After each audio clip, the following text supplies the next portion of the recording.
Today my lecture topic is alternative sources of energy.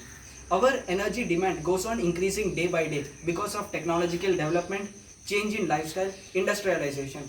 India's continued industrialization and urbanization will make more demands on its energy sector and its policy maker. Energy demand has doubled since 2000 in India itself. India is fourth largest energy consumer in the world after China, United States, European Union, and third largest CO2 emitter. Most of this energy comes from fossil fuels, coal plants, etc.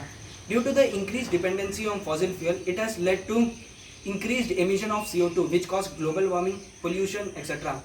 At least 70% of India's electricity is from coal plants. This is the main reason that recently there was a risk of blackout in several parts of the country because of shortage of coal. Due to the increased pollution by all these factors, many people are being aware, and this has led to many protests worldwide, such as protests in London, UK, Berlin, Germany, Bangkok, Thailand, Madrid, Spain, and the list goes on. Several protests have also been held in India at places such as Pune, Hyderabad, Guwahati, Delhi, Trivandrum, etc. Today, we can harness a large amount of energy only if we do the research and develop technologies needed to do so. We can get away from the fossils and old electric grids by turning to renewable resources such as hydroelectric power, solar energy, biomass energy, geothermal energy, ocean current energy. Development of these renewables is the most efficient way to mitigate climate change. China and the US are wind power leading countries. However, the growth of renewable energy resources in India is second largest after China. The projects that have been initiated by India are: India's installed renewable energy crosses 100 gigawatt. Largest solar park in the world is in Bandla Solar Park, Rajasthan. Largest hybrid renewable energy park in world is in Kutch district, Gujarat. Cochin International Airport is first fully solar operated airport in the world.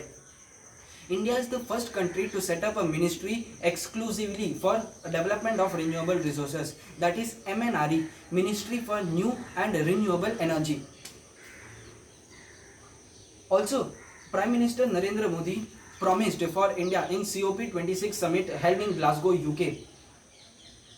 50% of energy utilized in India will be from renewable resources till 2030. 500 gigawatt of non-fossil fuel energy till 2030. Net zero CO2 emission till 2070. Also, India put forward the universal solar vision: one sun, one world, one grid. The final way forward is to do more research and develop technologies so that the installation cost is reduced for these renewable resources. Finally, I would like to end by saying that we must remember our duty to nature until it is too late. Thank you.